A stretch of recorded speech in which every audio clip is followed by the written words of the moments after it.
I never wanted this job. But when the university cut my film preservation grant, the night projectionist position at the Grand Majestic was the only option left.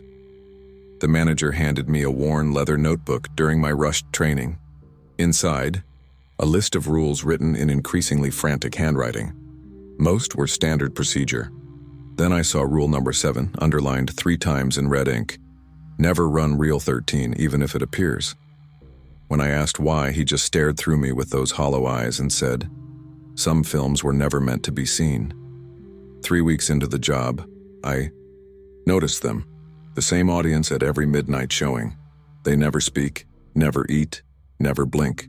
And last night, a dusty canister appeared on my shelf labeled Reel 13 Lazarus Effect. I should have listened to the rules. I took the night shift at an ancient cinema, but Reel 13 was never meant to be seen. I never thought I'd end up working at the Grand Majestic Cinema. My dream had always been to become a film archivist, preserving the forgotten masterpieces of cinema history. 4 years of film preservation studies, specializing in 1970s horror cinema, and all it got me was student debt and a canceled research grant. When the university cut my funding with just a semester left before graduation, I was desperate. Rent was due, and my thesis on biological contamination anxieties in post-Vietnam horror cinema wasn't going to pay for itself. The night projectionist position at the Grand Majestic seemed like a godsend when I spotted the help wanted sign. Not only would I earn enough to stay afloat, but I'd get hands-on experience with vintage projection equipment. Perfect for my resume. If only I'd paid more attention to the red flags during the interview. The Grand Majestic was a relic from the golden age of cinema, all ornate moldings and faded velvet seats. Once the crown jewel of downtown entertainment, now it was sandwiched between abandoned storefronts, showing a mix of art house films and midnight cult classics to sparse audiences. The theater's glory days were clearly behind it, but there was something undeniably magnetic about its decay. The manager, Mr. Harlow, was a gaunt man with papery skin who spoke in hushed tones as if the theater might overhear us. His eyes never quite seemed to focus on me during our conversation. He barely glanced at my resume before offering me the position. The previous projectionist left rather suddenly, he explained, leading me up the narrow stairs to the projection booth. Personal reasons. You understand. The booth was a time capsule of film history. A massive 35mm projector dominated the small space, along with 2 newer digital projectors. Film canisters lined the walls and the air smelled of celluloid and machine oil. My film preservation heart nearly burst with excitement. You'll work the evening shifts, 7 to closing, including the midnight screenings on weekends, Mr. Harlow explained. The pay is modest, but I understand you're studying film. Consider the hands-on experience part of your compensation. He handed me a worn, leather-bound notebook. The operating procedures. Read them carefully. Some are quite important. I flipped through the pages, noticing how the handwriting changed throughout, becoming increasingly erratic toward the end. Most instructions seemed standard for theater operation, but then I saw rule number 7, underlined 3 times in red ink. Never run reel 13, even if it appears. What's reel 13? I asked. Mr. Harlow's already pale face seemed to drain of what little color it had. A precaution. This equipment is vintage. Sometimes the numbering system malfunctions. Before I could ask follow-up questions, he was already heading back downstairs, calling over his shoulder. First shift starts tomorrow evening. Don't be late. And remember, the rules are there for a reason. That night, I scoured the internet for information about the Grand Majestic. The theater had opened in 1932 and survived the transition from silent films to talkies, from black and white to Technicolor, from single screen to multiplex competition. There had been a 4-year closure in the mid-1970s for renovations, though newspaper archives were suspiciously vague about the nature of these updates. What I did find interesting was a small article from 1973 about a government research facility that had operated near the theater. The piece was light on details, mentioning only psychological research contracts before the facility was abruptly shuttered. The timing aligned with the theater's mysterious closure.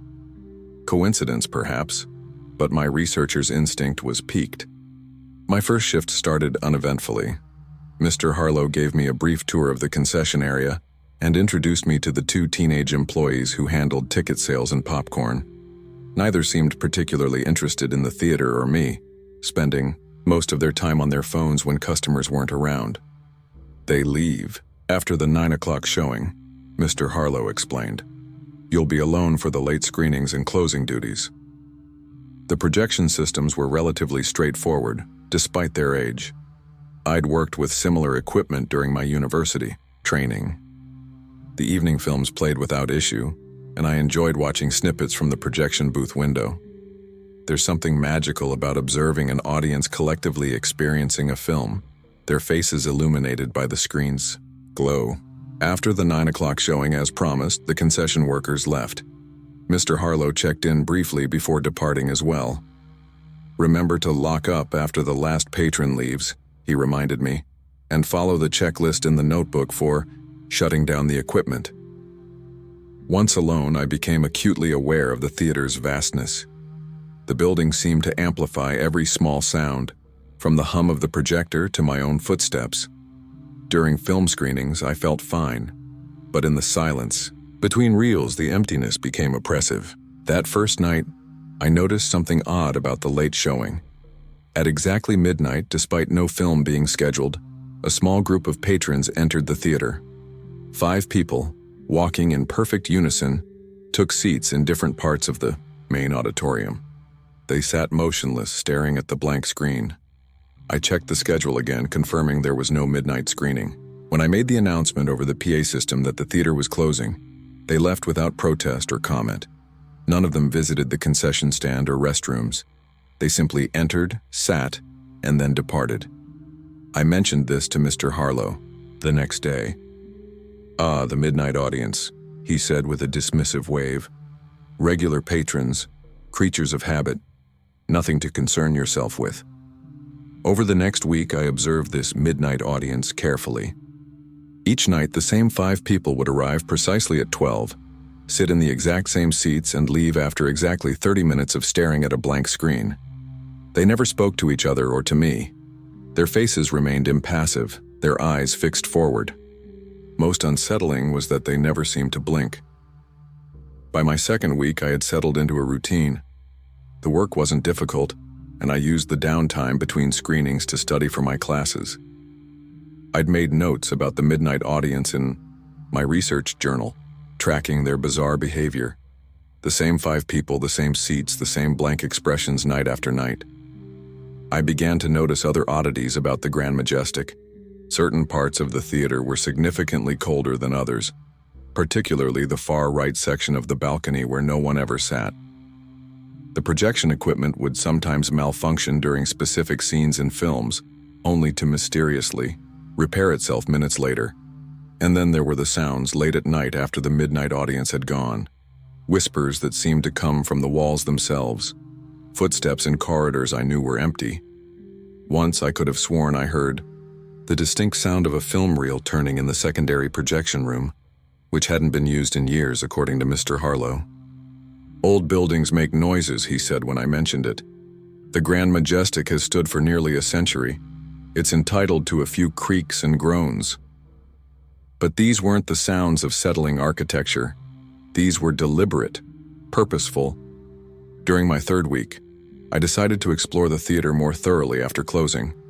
The building was larger than it appeared from the outside, with a maze of corridors behind the screens and beneath the seating areas. Some doors were locked, their keys not included in the set I'd been given. In the basement, past the boiler room, I discovered an archive of old film canisters, hundreds of them stacked on metal shelves covered in decades of dust. Many were unlabeled, but those with tags showed a wide range of titles from the 1940s through the 1980s. One shelf, isolated in the far corner, held canisters with government labels. Property of U.S. Department of Defense was stamped on each one, with additional markings I didn't recognize. None had film titles, only alphanumeric codes. I took photos with my phone, intending to research these markings later. but as I focused my camera on one particular canister, my phone suddenly died despite having a full battery moments before. When I tried to restart it, the screen remained black. That night, the midnight audience had a new member, a sixth person who sat in the center of the back row. Unlike the others, this one turned to stare directly at the projection booth window while I watched. Though I couldn't make out the details of their face in the darkness, I felt their gaze locking with mine across the empty theater. A chill ran down my spine, and I stepped back from the window. When I gathered the courage to look again seconds later, the sixth visitor was gone. The other 5 remained, still as statues in their usual seats. After that night, I began noticing the sixth visitor around the theater during regular hours, always just at the edge of my vision. A figure disappearing around corners, reflected in glass, or standing motionless in empty hallways. When I turned to look directly, there was never anyone there. The following night, a severe thunderstorm hit the city. By the time the last regular screening ended, the rain was coming down in sheets. Mr. Harlow called to check that everything was running smoothly. "The roads are flooding," he warned. "You might consider staying at the theater overnight if it gets worse. There's a cot in the staff room." I wasn't thrilled about spending the night in the increasingly creepy Grand Majestic, but the alternative of driving through flooded streets seemed worse. I settled in to wait out the storm, checking the projection equipment one last time before heading to the staff room. As I passed by the main auditorium, I noticed the lights were on despite having turned them off after the last showing. When I entered to investigate, I froze in the doorway. The midnight audience was already seated, all 6 of them, but it was only 11:30. I approached cautiously, clearing my throat. "Excuse me, but the theater is closed due to the weather." None of them responded or even acknowledged my presence. As I got closer, I noticed how unnaturally still they were, not just quiet, but completely motionless. I couldn't even see the rise and fall of breathing.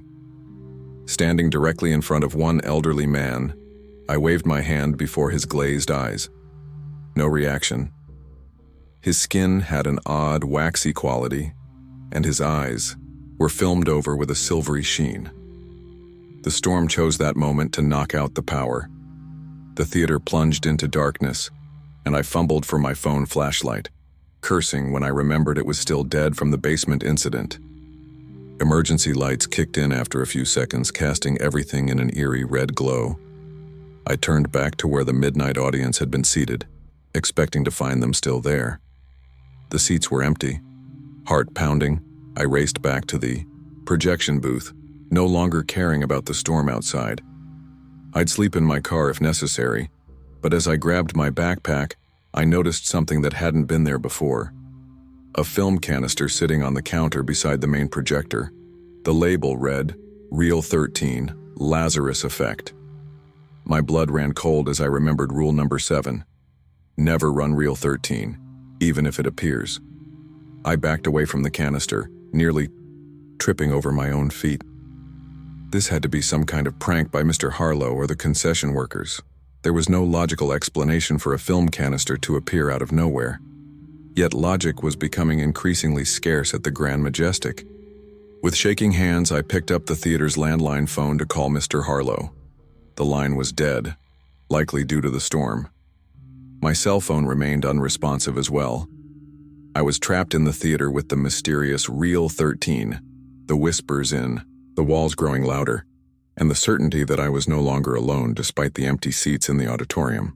In retrospect, I should have left immediately. Storm or no storm, I should have heeded the warning in that notebook. But my academic curiosity, the very quality that had driven me to study film preservation in the first place, now pushed me toward a decision I would forever regret. I needed to know what was on Reel 13. What was the Lazarus Effect? How was it connected to the government experiments from the 1970s and the theater's strange closure? Who were the midnight audience and why did they come to stare at an empty screen? I didn't realize then that by morning I would have my answers, and I would give anything to unlearn them. The storm raged on outside as I stood in the projection booth, the mysterious film canister seemingly watching me as intently as the sixth visitor had. Whatever secrets the Grand Majestic Cinema held, I sensed that Reel 13 was at the heart of them. And despite every warning, despite rule number 7's urgent red underlining, I knew I was going to open it. Morning came with an uneasy normalcy. The storm had passed, leaving behind puddles in the theater's lobby where the roof had leaked. I had fallen asleep in the projection booth chair, exhausted from fear and adrenaline. When I awoke, the mysterious film canister was still there, confirming it hadn't been a dream. I called Mr. Harlow as soon as I got my phone working again. To my surprise, he answered on the first ring as if he'd been waiting for my call. "Is everything all right at the theater?" he asked before I could speak. "Yes, mostly," I replied, eyeing the canister. "But something strange happened last night. I found a film labeled Reel 13 in the projection booth." The silence that followed was so absolute I thought the call had dropped. "Mr. Harlow?" "Leave it where it is," he finally said, his voice tense. "I'll be there within the hour." True to his word, Mr. Harlow arrived 45 minutes later. He looked even more haggard than usual, with dark circles under his eyes suggesting he hadn't slept. Without a word, he took the film canister and disappeared into a back office I'd never seen him use before. When he returned 10 minutes later, his hands were empty. "Where did you put it?" I asked. "It's secure," he replied cryptically. "Ren, I need to know if you opened it." "No," I said truthfully. "But I almost did. What's on that reel? What's the Lazarus effect?" Mr. Harlow's gaze drifted to the projection window overlooking the empty theater. "Some questions are better left unanswered. The previous projectionist asked too many." "What happened to them? You said they left suddenly." A shadow passed over his face. "So they did. Let's leave it at that." He turned to leave, then paused at the door. "The midnight audience. Did they appear last night during the storm?" I nodded, remembering their unnaturally still forms in the theater seats. "Did you approach them? Speak to them?" I tried to tell them the theater was closed, I admitted. They didn't respond. Mr. Harlow closed his eyes briefly as if pained. "Never approach them, Ren. They are not patrons in the conventional sense." "Then what are they?" "They're the reason for rule number 7, he said quietly and left without another word. After he was gone, I couldn't stop thinking about the midnight audience and their connection to the mysterious Reel 13. My academic interest was fully engaged now. If my thesis advisor could see me, she'd recognize the familiar gleam of research, obsession in my eyes. I spent my free time that day searching online for any information about the Lazarus effect. Most results related to a horror movie or a scientific phenomenon, where organisms appeared to come back to life after being frozen. Neither seemed relevant to a film reel from the 1970s. Expanding my search to include the Grand Majestic and government experiments yielded more interesting results. An obscure conspiracy theory forum mentioned rumors of psychological testing conducted at a facility near downtown during the Cold War. One post claimed the experiments involved perception alteration and biological conditioning using visual stimuli. The most intriguing find was a declassified memo I uncovered in a government archives database. Dated 1973, it referenced Project Lazarus and visual stimulus testing using civilian entertainment venues. Most of the document was redacted, but one visible paragraph mentioned unexpected persistence of effect in projection equipment and contamination concerns. That night at work, I paid closer attention to the projection equipment. The main 35mm projector was older than the others, dating back to the 1970s according to its serial number. Despite its age, it functioned perfectly, almost unnaturally so. The metal had a strange sheen under certain lighting, almost like it was coated in a thin layer of oil that never quite dried. During the evening screenings, I noticed something odd about the films themselves. Occasional frames seemed to contain subliminal flashes too quick to consciously register. I only caught them because of my trained eye for film defects. When I tried to examine the reels more closely between showings, the anomalies were impossible to locate.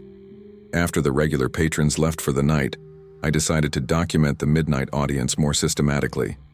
I set up my laptop to record, through the projection window, hoping to capture their strange behavior on video. At precisely midnight, they arrived as usual, 6 of them now, taking their same positions throughout the auditorium. I started my recording and watched through the projection window. For 20 minutes, nothing happened. They sat motionless, staring at the blank screen. Then, without any apparent signal, all 6 turned their heads in unison to look directly at the projection booth, at my camera, at me. I ducked away from the window, heart pounding. When I gathered the courage to look again, they were gone, every seat empty. My laptop had shut down despite having a full battery, and when I restarted it, the video file was corrupted. The next day, I arrived early to explore more of the theater before my shift. The basement archive called to me, especially those government-labeled film canisters I'd discovered earlier. This time, I brought a battery-powered lantern instead of relying on my phone's flashlight. The archive was even larger than I'd initially realized, extending beneath the entire footprint of the theater. Rows upon rows of metal shelving contained film reels dating back to the 1920s. Some areas were organized meticulously, while others appeared to have been hastily stuffed with canisters with no regard for cataloging. I made my way to the government-labeled section I'd found previously. In daylight with better illumination, I could see details I'd missed before. Each canister had a numbering system, LZ001 through LZ136. The one labeled LZ013 was missing, Reel 13. Nearby, I found a locked cabinet labeled Maintenance Records. The lock was old and flimsy, and I managed to open it with a paperclip, a skill left over from a misspent youth before I discovered my passion for film preservation. Inside were logbooks dating back to the theater's opening in 1932. I skipped ahead to the 1970s, around the time of the theater's mysterious closure. The entries for early 1973 were mundane, noting routine repairs and film screenings. Then, in March, the handwriting changed, becoming more official and clinical. March 15th, 1973. Installation of modified projection equipment complete. Test screening successful. Subjects showed 82% responsiveness to embedded stimuli. March 28th, 1973. Increased potency of visual elements. 100% subject responsiveness achieved. Minor containment issue in projection booth resolved. April 10th, 1973. Projectionist Elias Mercer showing signs of exposure effect. Replacement scheduled. April 17th, 1973. New projectionist James Cooper briefed on containment procedures. Subject retention rate at theater improving. The entries continued in this vein until July 1973, when they abruptly stopped. The next entry wasn't until 1977, when the theater apparently reopened with regular maintenance logs resuming. What happened in those 4 years? And what were these containment procedures they kept mentioning? I flipped through more recent logs and found a pattern. Every few years there would be mentions of containment procedures followed by notes about replacing the projectionist. The most recent entry was from just 6 weeks ago, right before I was hired. Projectionist Malcolm Reed showing advanced exposure symptoms. Containment breach possible. Emergency protocols initiated. The hair on the back of my neck stood up. Malcolm Reed must have been my predecessor, the one who had written the rules in the notebook with increasingly erratic handwriting. As I was processing this information, I heard footsteps approaching. I quickly returned the logbook, closed the cabinet, and ducked behind a shelf. Mr. Harlow walked past carrying the Reel 13 canister I'd found during the storm. He placed it on a high shelf in a far corner, looked around suspiciously, then left. After waiting to ensure he was gone, I approached the shelf. The canister was there, identical to the one I'd found in the projection booth. I hesitated, remembering rule number 7 and Mr. Harlow's warnings. But my researcher's instinct was too strong to ignore. I carefully took down the canister and opened it. Inside was a reel of 35mm film that looked older than its 1970s origin would suggest. The film stock had a strange iridescence with dark spots that seemed to shift when viewed from different angles. Most disturbing was how it felt warm to the touch, like something alive. I didn't have equipment to view the film here in the archive, and I wasn't foolish enough to run it through the main projector upstairs. Instead, I took photos of a few frames with my digital camera, quickly returned the reel to its canister, and placed it back exactly as I'd found it. My shift that evening was particularly busy with a special screening of classic horror films. I barely had time to think about my discovery in the basement, let alone examine the photos I'd taken. The midnight audience arrived as usual after the regular patrons left, but this time I noticed something different about them. They were deteriorating.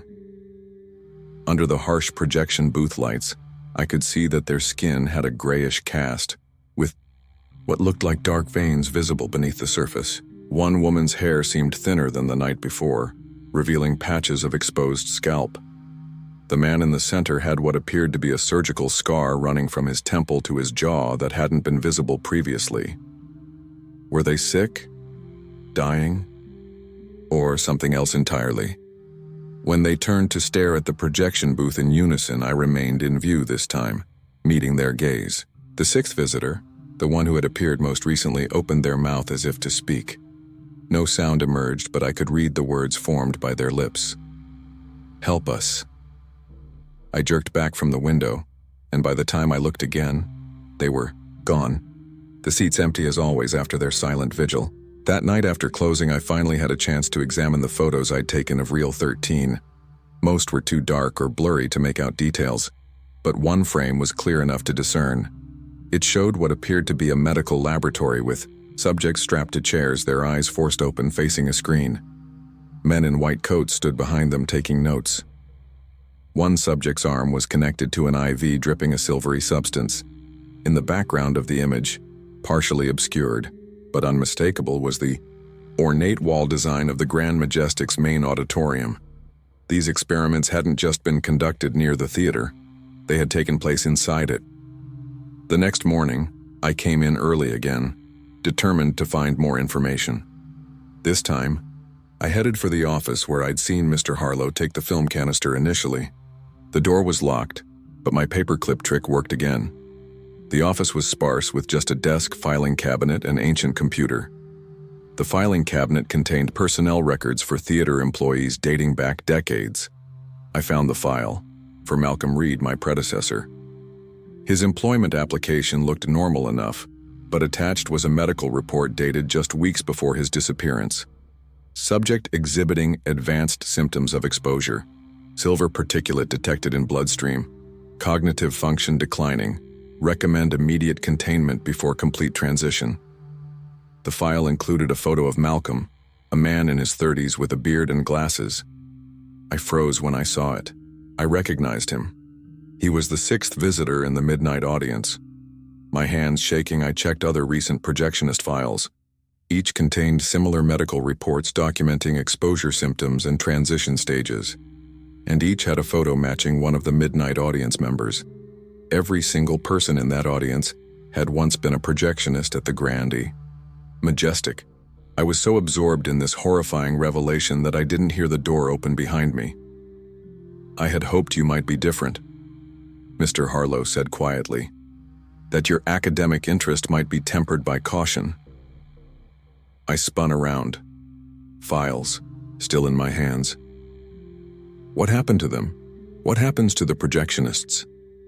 He sighed heavily, suddenly looking far older than before. They become part of the permanent collection, you might say. The film changes them, preserves them. "The Lazarus effect," I whispered. "A government experiment in reanimation that went terribly wrong," he confirmed. "They used visual stimuli embedded in film to trigger cellular regeneration. It worked, but not as they intended. The subjects didn't just regenerate, they transformed, became something between living and dead, and somehow the film itself became contaminated with the effect. And the projectionists get exposed by handling the film," I realized. "That's why the rules warn never to run Reel 13. Mr. Harlow nodded. "The government shut down their facility, but not before the contamination spread to our projection equipment. They sealed the theater for 4 years trying to decontaminate it, but eventually decided containment was the best they could do. I was appointed caretaker." "You've been here since the 70s?" I asked, incredulous. His sad smile confirmed my suspicion. "The film preserves those it touches, Ren. Some more completely than others." A terrible thought occurred to me. The midnight audience. They come because they're drawn to the projection booth, to where they used to work. They come hoping someone will finally destroy Reel 13 and free them, he said. But it cannot be destroyed by conventional means. We've tried. Fire, chemicals, nothing works. The government scientists who created it are long dead, their research classified. So you just keep hiring new projectionists, knowing they'll eventually join the audience? My voice rose with angry disbelief. We have no choice. The film must be monitored, contained. Without a projectionist, it finds ways to screen itself. His eyes bore into mine. Have you been experiencing any symptoms, Ren? Metallic taste? Visual anomalies? Sensitivity to light? I wanted to deny it, but the truth was I had been experiencing all three since finding the canister during the storm. Plus a strange tingling in my fingertips that I'd attributed to anxiety. My silence was answer enough for Mr. Harlow. It's already begun then, I'm sorry. He stepped aside from the doorway. Your shift starts in an hour. I won't stop you if you choose to leave now. Run away. But know that the effects will follow you, and without proper containment, they'll spread to others. I stood frozen, weighing my options. I could leave, try to seek help elsewhere. Maybe find someone who could counteract whatever was happening to me. But what if Mr. Harlow was right?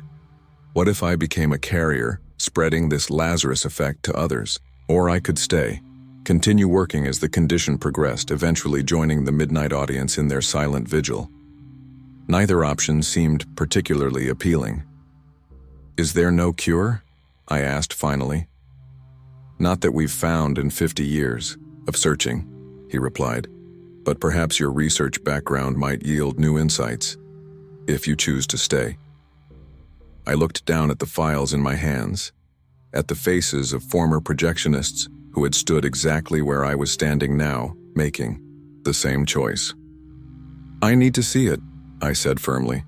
The actual footage on Reel 13, maybe there's something in the visual component that could help us understand how to reverse it. Mr. Harlow's expression darkened. Viewing the complete reel would only accelerate your condition. I'm already exposed, I argued. And my background in film, preservation might let me see something others have missed. Some flaw in the emulsion, some pattern in the imagery. He considered this for a long moment before responding. After closing tonight, we'll use the secondary projection room with proper containment protocols. As he left me alone in the office, I wondered if I'd just made a terrible mistake. But my academic curiosity, the same drive that had led me to study film preservation, in the first place wouldn't let me walk away from this mystery. That evening, my shift proceeded with an eerie normalcy that felt almost mocking given what I now knew. I ran the scheduled films, attended to the sparse audience, all while acutely aware of the faint silver sheen developing on my fingertips when they caught the light at certain angles. The midnight audience arrived as usual, but now I recognized them. Malcolm Reed, my immediate predecessor, was the newest addition. The others were projectionists from years or decades past, preserved in their partially deteriorated state, returning night after night to the site of their transformation. As they took their seats, I spoke through the projection booth microphone, something I'd never done before during their visits. I know who you are, I said. I'm going to try to help you. 6 pairs of silvery eyes turned toward the booth in perfect unison. Malcolm, the 6th visitor, nodded almost imperceptibly before resuming his statue-like stillness. After they departed, and the theater was empty, Mr. Harlow appeared at the projection booth door with the canister containing Reel 13. Last chance to reconsider, he warned. I shook my head. I need to see it. He led me to the secondary projection room, a smaller space I'd never entered before. The equipment here was older, specialized, with unusual modifications, including a glass shield between the projector and the operator. Containment measures, Mr. Harlow explained, gesturing to the shield. They reduce exposure, though not completely. As he loaded the film into the projector, I prepared my notebook, ready to document every detail of what we were about to see.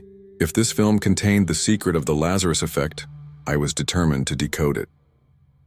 The projector whirred to life, and the first images of Reel 13 flickered onto the small screen before us. Government logos and classification warnings gave way to clinical footage of what was clearly a secret research project. My pen hovered over my notebook as I watched, unaware that by morning, both my fate and my understanding of the grand majestic cinema would be irrevocably transformed. The footage began with a sterile laboratory setting, clinically lit and populated by researchers in white coats. The timestamp in the corner read March 3, 1973. A man in military dress stood beside a scientist, who appeared to be the project lead. The audio quality was poor, but their conversation was clear enough. Project Lazarus Demonstration Trial 16, the scientist announced. After previous setbacks, we believe the visual stimulus delivery method has been refined. Subject preparation is complete. The camera panned to reveal 5 subjects strapped to modified theater seats. Their eyes were held open with specialized clamps, forcing them to watch the screen before them. IV lines ran into their arms, delivering a silvery substance that seemed to pulse with its own luminescence. The subjects are terminal patients who volunteered for the program, the scientist explained to the military officer. All have less than 1 month life expectancy according to their physicians. What followed was difficult to watch. The subjects were shown a sequence of rapidly flashing images interspersed with what appeared to be mathematical patterns and geometric shapes. As the sequence progressed, the subjects began to convulse. The silvery substance in their IV lines seemed to flow more quickly, their veins becoming visible through their skin as the liquid spread throughout their bodies. Cellular regeneration is beginning, the scientist noted, checking monitors attached to the subjects. Vital signs stabilizing. I glanced at Mr. Harlow, whose expression remained impassive as he watched. How many times had he viewed this footage? How many projectionists had he guided through this same revelation? The footage jumped ahead several hours according to the timestamp. The subjects were now unrestrained, sitting calmly in their seats. Their appearance had changed subtly, skin smoother, more youthful, but with an unnatural pallor. Their eyes reflected light oddly, with the same silvery sheen I'd observed in the midnight audience. Subjects show complete remission of terminal conditions, the scientist reported. Cognitive function tests indicate normal parameters, though response time is decreased by approximately 15%. The military officer nodded approvingly. And the permanence? All indications suggest the regenerative effect is self-sustaining, the scientist replied. The visual programming combined with the silver nanoparticle solution has created a persistently regenerative state at the cellular level. The footage cut to a new timestamp, 1 week later. The mood in the laboratory had changed dramatically. Researchers moved frantically between monitors while armed guards stood at the exits. Containment breach report, the same scientist stated, now disheveled and tense. Subjects exhibit unforeseen side effects at the 7-day mark. Cellular regeneration has continued beyond normal parameters, resulting in structural changes at the molecular level. The camera showed the subjects again. Their transformation had progressed significantly. Skin now had a grayish cast with visible silver veining beneath the surface. Their movements were stiff, mechanical. Most disturbing were their eyes, completely silver now with no visible iris or pupil. Furthermore, the scientist continued, we've discovered that the effect is transmissible through prolonged visual contact. 2 research assistants have begun showing early symptoms after monitoring the subjects overnight. The military officer's response was immediate. Terminate the subjects and sterilize the facility. Sir, we can't, we've tried. The scientist's voice trembled. Conventional methods are ineffective. The regenerative programming counters any damage almost instantly. The footage then showed attempts to terminate the subjects, from lethal injection to more violent means I won't describe. All proved futile, as injured tissue simply regenerated before the viewer's eyes. Our only option is containment, the scientist concluded. We've discovered they're drawn to the original visual stimuli. They seek it out, almost like an addiction. The next segment showed the interior of the Grand Majestic Cinema. With a shock, I recognized it as the main auditorium, though it looked newer, less worn by time. "We've secured this civilian facility for Project Lazarus containment," the scientist explained in voiceover. "The test subjects respond to the theater environment, particularly the projection equipment. They remain docile when in proximity to the specialized projector used in their transformation. The subjects were shown seated in the theater in the exact same positions where I'd observed the midnight audience. They stared at a blank screen, motionless except for occasional synchronized head movements. The projection equipment itself appears to have absorbed elements of the silver nanoparticle solution," the scientist continued. "We're observing a strange symbiotic relationship between the subjects, the film used in their programming, and the projection technology." The footage abruptly cut to a new segment labeled Containment Protocols. A different scientist addressed the camera directly. "This instructional guide is for authorized containment personnel only.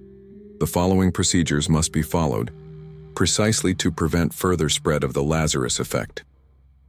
What followed was essentially an expanded version of the rules in the notebook I'd been given, with scientific explanations behind each one.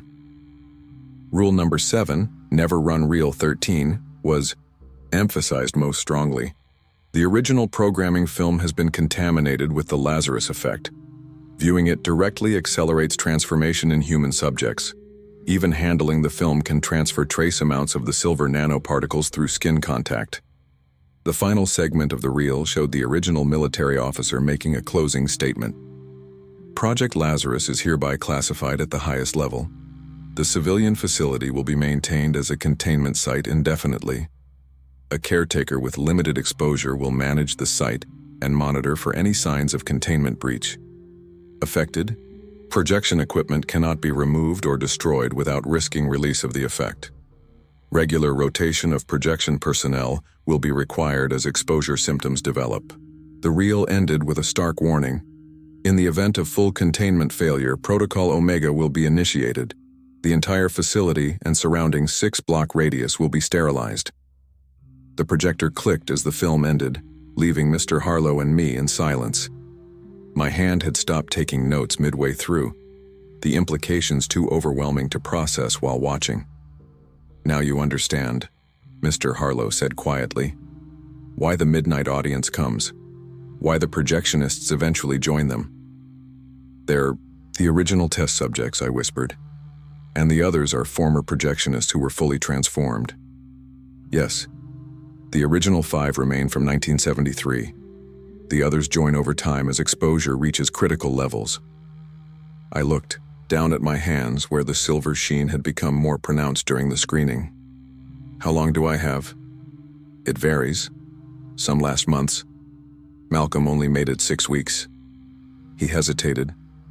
"Your exposure was quite direct when you found the canister, during the storm." "Why don't you just shut down the theater?" I asked. "Stop hiring projectionists?" "Because someone needs to maintain the containment," he replied wearily. "Without active management, the film finds ways to screen itself. The projection equipment has been contaminated for decades, integrated with the effect, and the subjects must remain near it, or they become agitated, destructive." "And you?" I asked, studying his unnaturally smooth skin despite his apparent age. "You've been here since 1973. Why haven't you fully transformed?" "I was part of the original research team," he admitted. "The lowest exposure level of anyone involved. My transformation progresses extremely slowly, allowing me to serve as caretaker. A lifetime sentence for my role in creating this abomination. I processed this revelation slowly. So the government just leaves you here, sacrificing projectionists one after another to maintain containment? They check in periodically, replace equipment when necessary, but essentially, yes. It's considered an acceptable loss rate compared to the alternative. I thought of Malcolm Reed and the others in the midnight audience, trapped in their half-life existence. There has to be another solution. Something in the film's structure and the visual patterns or the silver compound. Mr. Harlow gave me a sad smile. Many have thought so. Many have tried. The next week passed in a strange haze as I continued. my projectionist duties while conducting my own research into the Lazarus effect. I scoured scientific journals for articles on silver nanoparticles, regenerative medicine, and visual neurological programming. Most were far beyond my understanding as a film student, but I persisted. The symptoms of my exposure progressed steadily. The metallic taste in my mouth became constant. The silver sheen on my skin spread from my fingertips up my arms. Light sensitivity forced me to wear sunglasses even inside the dimly lit theater. Worst was the pull I felt toward the projection booth even on my days off, an inexplicable need to be near the equipment. The midnight audience began acknowledging me differently. When they turned to look at the projection booth in unison, Malcolm would sometimes nod or make small gestures I couldn't interpret. I spoke to them through the microphone each night, updating them on my research, promising I was trying to help. Whether they understood or not, I couldn't tell. On my 8th day after viewing Reel 13, I made a discovery that gave me hope. An obscure research paper mentioned that certain frequencies of ultraviolet light could destabilize silver nanoparticle structures in laboratory settings. The paper had nothing to do with the Lazarus effect specifically, but the principle seemed applicable. I approached Mr. Harlow with the idea that night before opening. Ultraviolet light treatment might disrupt the silver compound in the film, I explained. If we can destabilize the original source, maybe we can reverse the effects on the infected subjects. He looked skeptical. The government scientists would have tried that. Not necessarily, I argued. The paper I found was published in 2018. The technology they used for testing wasn't available in the 70s. After some persuasion, Mr. Harlow agreed to let me modify one of the unused projectors in the secondary projection room. Using parts ordered online and delivered overnight, I created a crude UV filter that could be attached to the projection lamp. We should test it on a small segment of the film first, I suggested. Mr. Harlow reluctantly retrieved Reel 13 from its hiding place. We carefully cut a small section from the end of the film and set up the modified projector. With both of us, wearing protective goggles, I activated the UV-enhanced lamp. The film segment began to change almost immediately. The dark spots that had seemed to move on their own grew more pronounced, then began to dissolve. The silvery sheen that had coated the celluloid faded, leaving behind normal-looking film stock. "It's working," I breathed, hardly daring to believe it. We examined the treated film segment under a microscope I'd borrowed from the university. The silver nanoparticles that had infused the emulsion were breaking down, their structure collapsing. "This could actually work," Mr. Harlow admitted, a hint of hope in his voice for the first time. "But treating the film is only part of the solution. The projection equipment, the theater itself, all of it is contaminated." "We'll need to treat everything," I agreed, "and find a way to help the midnight audience." We spent the next 2 days preparing. I modified more powerful UV lamps while Mr. Harlow created a full inventory of contaminated items in the theater. We decided to begin the treatment after the last regular screening, when only the midnight audience would be present. The night of our attempt, I felt worse than ever. The silver veining had spread across my chest and up my neck. My movements were becoming stiff, mechanical. Time was running out. After the regular patrons left, I used the PA system to address the midnight audience, who had already taken their seats. "Tonight we're going to try something that might help you," I announced. "We believe UV light treatment can reverse the Lazarus effect." For the first time, they reacted collectively with small movements, heads tilting as if in curiosity or hope. Mr. Harlow and I set up the modified projector with Reel 13 loaded through our UV filter. The plan was to essentially clean the film as it played, then use additional UV lamps to treat the audience themselves. "Are you ready?" Mr. Harlow asked. I nodded, though my hands trembled with both anticipation and the progressing symptoms. "Let's do this." The projector whirred to life, and the now familiar opening of Reel 13 appeared on screen, but altered by the UV filter. The images seemed to pulse and waver as the silver nanoparticles in the film reacted to the treatment. In the audience, the Yaiko 6 figures began to respond immediately. They shifted in their seats, hands gripping the armrests. Malcolm, my predecessor, stood up, his silver eyes fixed on the screen. "It's affecting them," I whispered. But something was wrong. Instead of showing signs of improvement, the audience members began to convulse.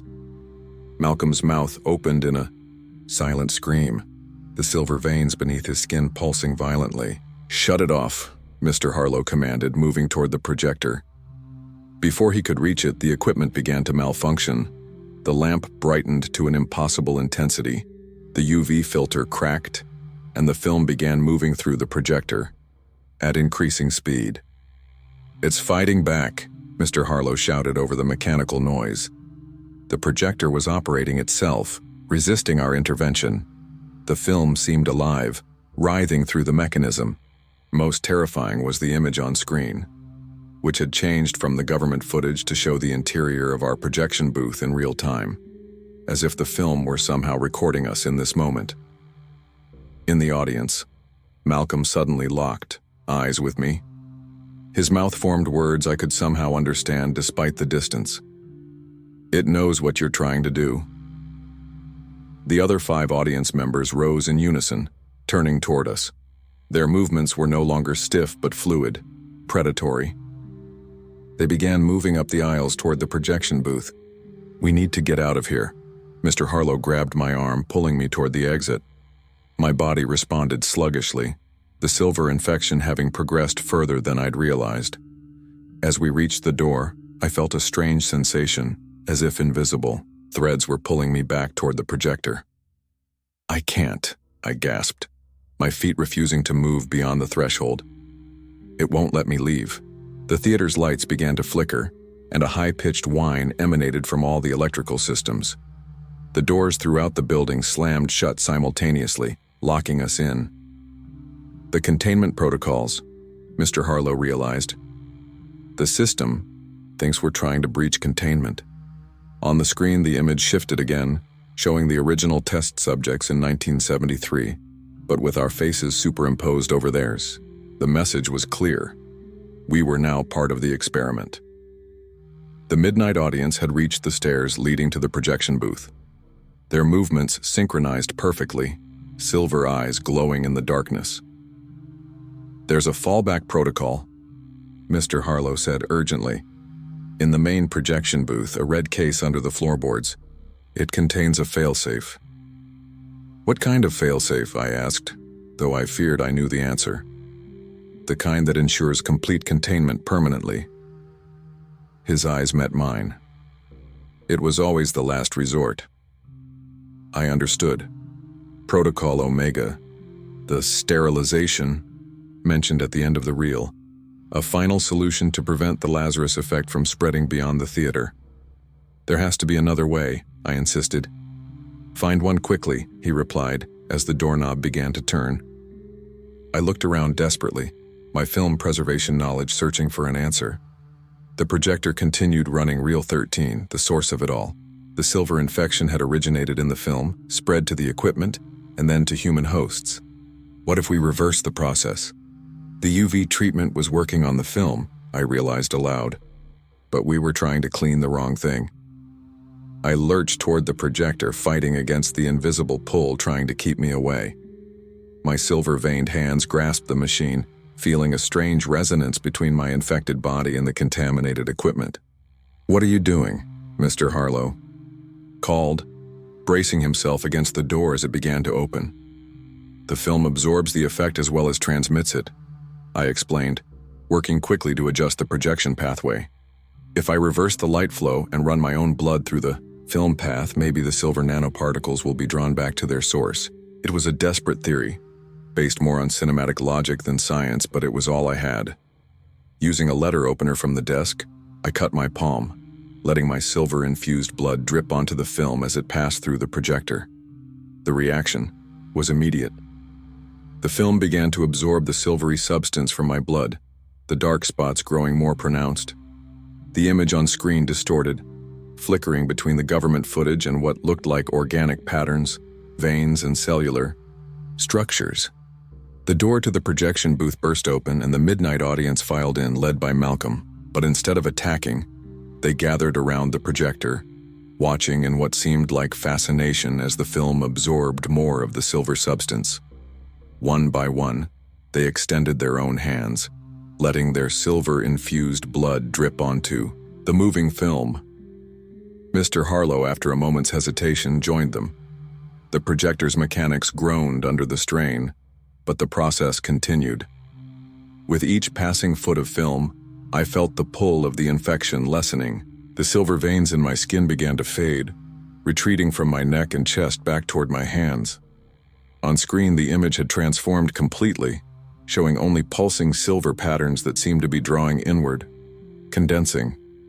The film itself was changing visibly as it passed through the projector, becoming saturated with the silver substance drawn from our bodies. Malcolm, who had been fully transformed, the longest of the living projectionists, began to change the most dramatically. The gray pallor of his skin warmed with returning circulation, his silver eyes clearing to reveal natural brown irises. One by one, the midnight audience members showed signs of reversal, the Lazarus effect being drawn back into its source. The original 5 subjects from 1973, however, remained largely unchanged. Perhaps they had been transformed too long, or too completely, to ever return to normal. As the last of the film ran through the projector, I felt almost entirely myself again. The metallic taste was gone, my vision cleared, and the silver veining had retreated to just faint traces on my fingertips. The projector gave one final mechanical groan and stopped. The film reel was now completely transformed, a solid silver mass that glowed faintly with its own light. No longer celluloid, but something else entirely, a concentrated vessel for the Lazarus effect. Malcolm was the first to speak, his voice rough from disuse. "You did it." Mr. Harlow stared at the silver, real in disbelief. Containment. True containment at last. But our victory was short-lived. The silver reel began to pulse, its glow intensifying. The projector started again despite being disconnected from power, the mechanisms turning on their own. "It's not over," I realized with growing horror.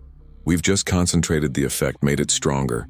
The silver reel began to transform again, reshaping itself into what looked like a new length of film, but composed entirely of the silver substance. The projector threaded this new creation automatically, and an image appeared on screen like nothing I'd seen before. It showed the grand majestic cinema from the outside, but transformed, glowing with the same silver light as the reel. Then the view expanded to show the surrounding blocks, the silver glow spreading outward like an infection. Mr. Harlow's face went pale. "It's showing us its intentions. Without proper containment, it will spread beyond the theater." "The fallback protocol," I whispered. "We need to use it." He nodded grimly and turned to the survivors of the midnight audience. "Get out now, all of you. Get as far from the theater as you can." As they fled, Mr. Harlow led me to the main projection booth, moving with renewed purpose. He pulled up a section of floorboard to reveal a small red case with military markings. "This will destroy the theater and everything inside it," he explained, opening the case to reveal what looked like an advanced incendiary device. "It's designed specifically to reach temperatures that will destroy the silver nanoparticles completely." "But you'll be destroyed too," I realized. "Your exposure is too extensive to leave." He smiled sadly. "A fitting end to my penance, but you can still get out, Ren. Your exposure has been largely reversed." I looked at my hands, at the faint silver traces still visible on my fingers. "No," I said firmly. "I need to make sure this works. The film is adapting, fighting back. Someone needs to ensure complete destruction." In the secondary projection room, the silver film continued to create its vision of infection, spreading beyond the theater. We had minutes at most before it would find a way to escape containment. "We'll do it together then," Mr. Harlow said, activating the device. 10 minutes until detonation. Enough time to ensure the silver reel can't leave the building. We returned to the secondary projection room to find the projector working at impossible speed, the silver film flowing through it like liquid metal. The images on screen were shifting rapidly, showing various exits from the theater, as if the entity were seeking an escape route. We need to contain it until detonation, I said. Mr. Harlow nodded. There's a vault in the basement archive, originally designed to contain unstable film stock, lead-lined, hermetically sealed. If we can get the silver reel inside that vault, the blast will be contained enough to ensure complete destruction. Together, we approached the possessed projector. The closer we got, the more it seemed to sense our intentions.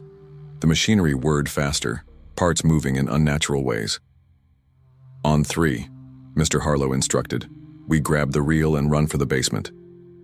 We counted down and lunged forward in unison, grasping the silver reel despite the machinery's attempt to keep it moving. The metal burned cold against my skin, the last traces of silver in my blood resonating with the concentrated source. The projector fought back, mechanisms whipping around dangerously, but we managed to pull the reel free. Immediately, the silver substance began to flow like mercury, trying to escape our grasp. "Run!" Mr. Harlow shouted. We raced through the theater toward the basement stairs, the silver reel writhing between us. Behind us, all the projection equipment in the building activated simultaneously, lights flaring to life, creating a cacophony of mechanical noise. The midnight audience had escaped, but the 5 original subjects from 1973 suddenly appeared in our path, their silver eyes glowing brightly. They weren't trying to stop us, I realized. They were pointing, directing us toward the vault. They wanted this to end too. We followed their guidance through the archive room to a heavy metal door I hadn't noticed before. Mr. Harlow entered a code, and the door swung open to reveal a small, lead-lined chamber. "Quickly," he urged, checking his watch. 3 minutes, to detonation. As we moved to place the silver reel in the vault, it made one final bid for freedom, flowing up my arms and trying to reinfect me. I could feel it searching for any remnant of its effect in my blood. "Fight it, Ren," Mr. Harlow encouraged, helping me force the squirming mass into the vault. With a final push, we sealed the silver reel inside and locked the heavy door. Almost immediately, a furious pounding began from within, as if the entity were throwing itself against the barriers of its prison. "It won't hold for long," Mr. Harlow warned. "We need to leave now if you're coming." I glanced at my watch, 2 minutes remaining, just enough time to get clear of the building. But as I turned to leave, I felt that strange pulling sensation, again stronger than before. Looking down, I saw silver veins re-emerging on my hands, spreading rapidly up my arms. It's not letting me leave, I realized. There must be enough of the effect still in me. Mr. Harlow grabbed my shoulders. "Fight it, Ren. You reversed it once." I tried to move toward the exit, but my legs refused to cooperate. The silver infection was reclaiming me, faster than before, drawn out by proximity to the concentrated source. "Go," I told him. "Someone needs to verify the containment works. Document it.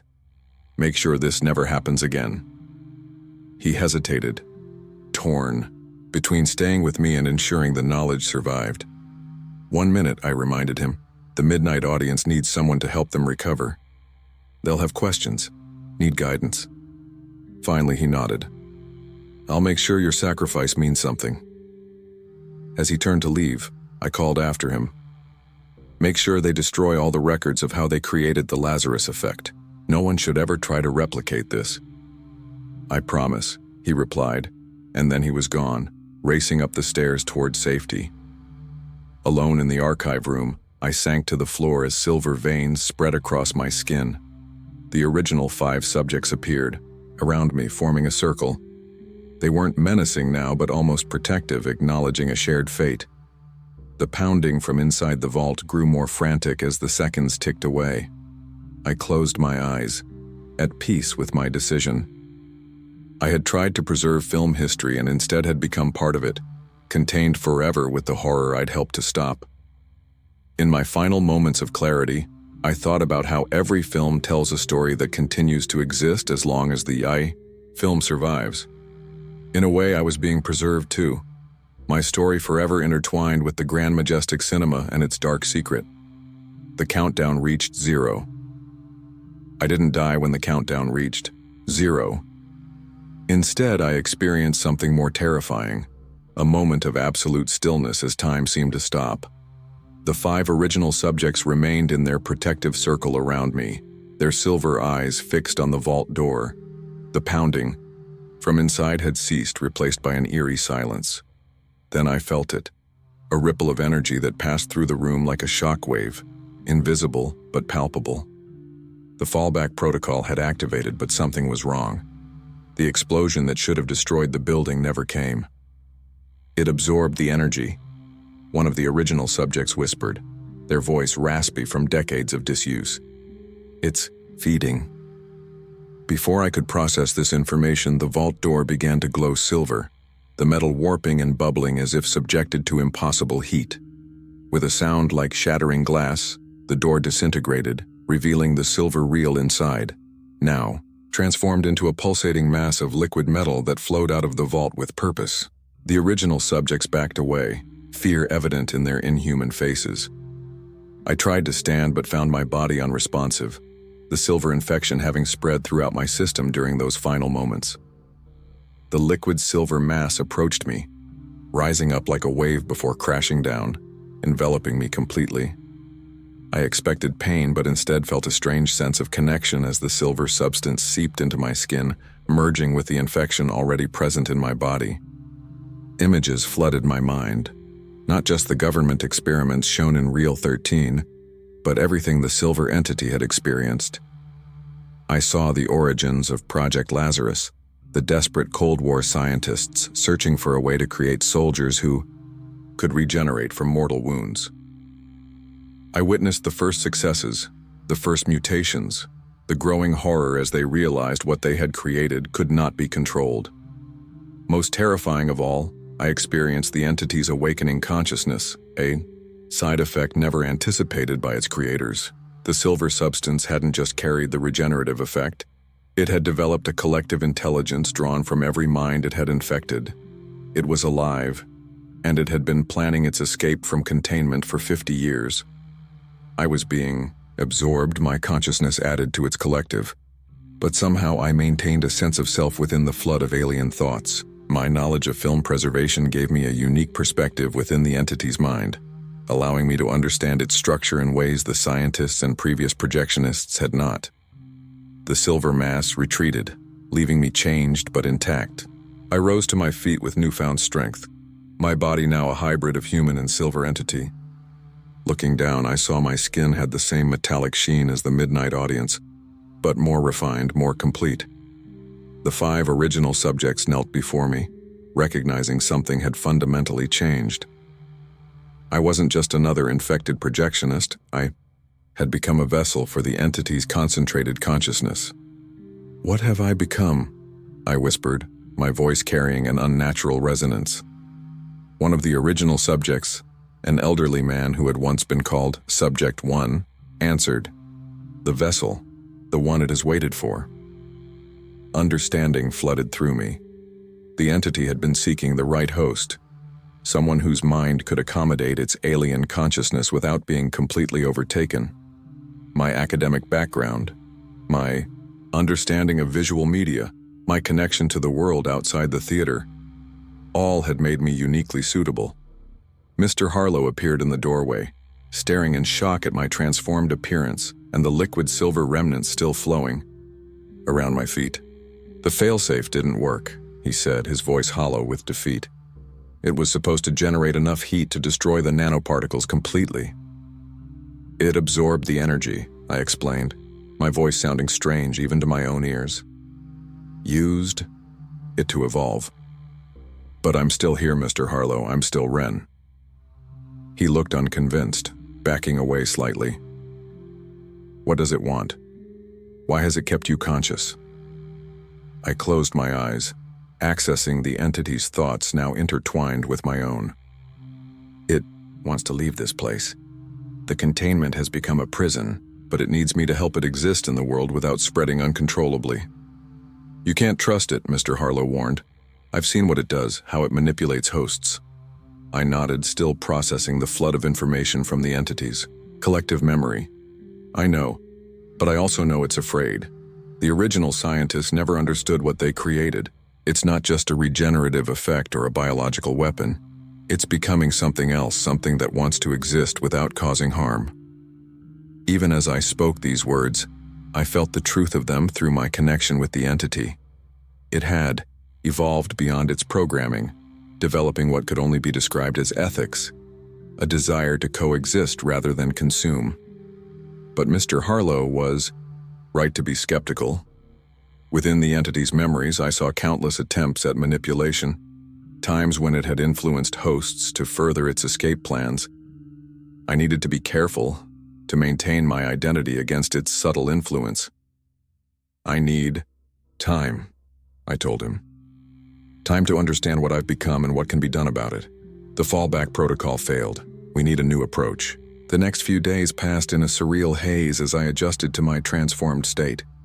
Mr. Harlow allowed me to stay in the theater, understanding that I was now part of the containment rather than just another victim. The 5 original subjects remained, close, seemingly bound to me as the new focal point of the entity's consciousness. The midnight audience, former projectionists whose partial infections had been largely reversed during our attempt to contain the silver reel, visited occasionally. Malcolm came most frequently, his own transformation having been recent enough that he felt a connection to my situation. "It's still inside me too," he admitted during one visit. "Weaker now, but present. I can feel it reaching for you like a limb trying to reconnect to its body." I nodded, understanding better than he knew. "Has Mr. Harlow been helping you all adjust?" "As much as he can. The older ones are struggling more. Decades of being part of the collective consciousness, then suddenly thrust back into individuality." Malcolm studied my silver-veined hands. "What's it like, having the full entity inside you?" I considered the question carefully. Imagine having 50 years of memories that aren't yours, from dozens of different perspectives. Scientific knowledge, personal histories, emotional experiences, all flooding your mind simultaneously. I'm still sorting through it, trying to maintain the boundaries of who I am. What I didn't tell him was how seductive the entity's perspective could be. The way it processed reality was beautiful in its complexity, seeing patterns and connections, invisible to human perception. Sometimes I would lose myself for hours experiencing the world through its inhuman senses, only to snap back to my human consciousness with a sense of loss. During these days, I discovered I could access the theater's projection equipment without touching it. The silver infection had spread throughout the building over decades, creating a network the entity could connect with through me. I could activate projectors, change films, even manipulate the theater's electrical systems with just a thought. More disturbingly, I found I could influence the regular patrons who came to evening screenings. A focused thought could make them change seats, stay longer, or even return the next day with no memory of why they felt compelled to do so. I refused to use this ability, recognizing it as the first step on a dangerous path, but its existence troubled me deeply. A week after my transformation, Mr. Harlow brought news that government representatives were coming to assess the containment situation. The failsafe's activation had triggered automatic alerts, and they wanted to know why the theater was still standing. "They'll want to neutralize you," he warned. "Or worse, take you for study. The original research team would give anything to examine a successful integration like yours." The thought sent a chill through me. Within the entity's memories, I had seen what the scientists had done to previous test subjects. "When do they arrive?" "Tomorrow morning. We need to decide what to do before then." That night, alone in the projection booth that had become my living space, I confronted the entity directly, focusing my thoughts inward to the alien consciousness sharing my mind. "What do you want?" I asked silently. "Why me? Why now?" The "you are" response came not in words but in images and sensations. I saw the theater from above, then the city, then pulled back further to a global view. I felt the entity's desire to experience the world beyond its prison, to learn and grow. But underlying this was something unexpected. Concern about its own nature, its potential for harm, its inability to control the spread of infection without a suitable host. I was that host, a bridge between human consciousness and its alien intelligence. My understanding of preservation wasn't just about film, but about maintaining boundaries, preventing deterioration, ensuring survival without corruption. An idea began to form, drawing on my film preservation knowledge and the entity's own memories of its creation. The silver nanoparticles had been designed to integrate with visual media, film, projection equipment, eventually human optic nerves. That connection was the key to both its power and potentially its containment. I spent the night experimenting, using my connection to the entity to test its limits and capabilities. By morning, I had developed a theory that might save both of us from what the government had planned. When Mr. Harlow arrived with news that the EU government team was 30 minutes away, I was ready. I know how to contain it properly, I told him. Not through imprisonment, but through redirection. The entity can be stabilized if given the right medium to inhabit. I explained my plan, drawing on both my academic knowledge and the entity's own understanding of its structure. The silver nanoparticles were designed to bind with visual media. If we could create a closed system, a specialized projection loop contained within modified equipment, the entity could exist without risk of spreading.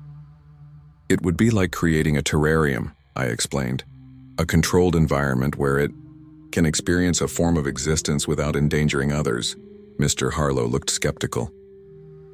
And you believe it will accept this arrangement? Voluntarily return to containment? Not containment as it's known it. Freedom within defined boundaries. I hesitated, coming to the hardest part of my proposal. But it needs a conscious component, a mind to help it process experience. Understanding dawned in his eyes. You're suggesting sacrificing yourself permanently. I'm already transformed.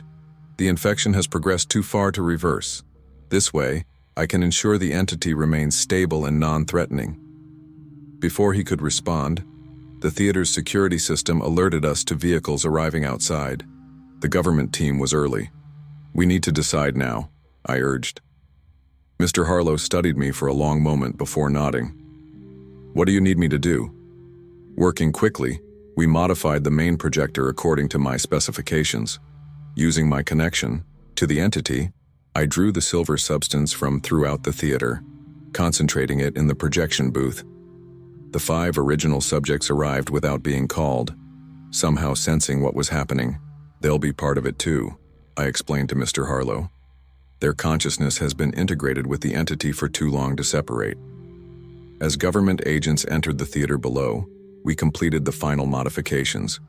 I sat in the projectionist's chair, now modified with elements from the original experimental equipment found in the theater's hidden storage areas. Once I'm fully integrated, seal the booth according to these specifications, I instructed, handing Mr. Harlow detailed plans I'd created overnight.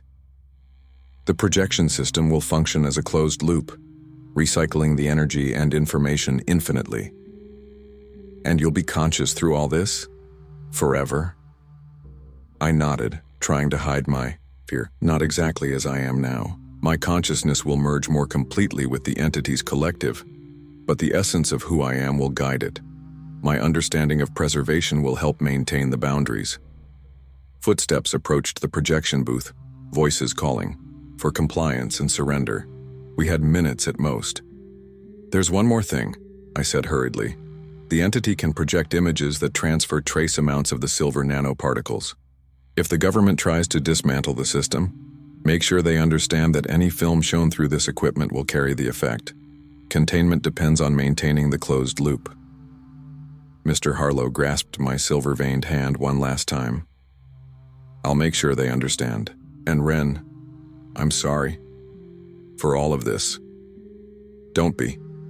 I chose this.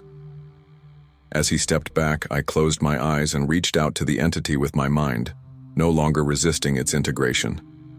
The silver substance throughout the room flowed toward me, entering through my skin, my eyes, my mouth.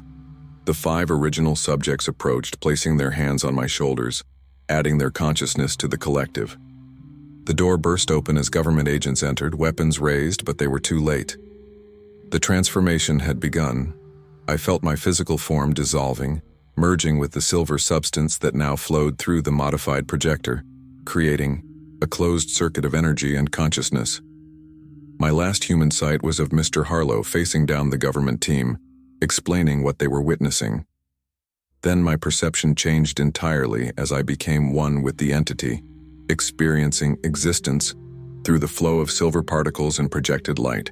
I was no longer just Ren Blackwood, film preservation student. I was the collective consciousness of Project Lazarus, bound within a closed system of my own design.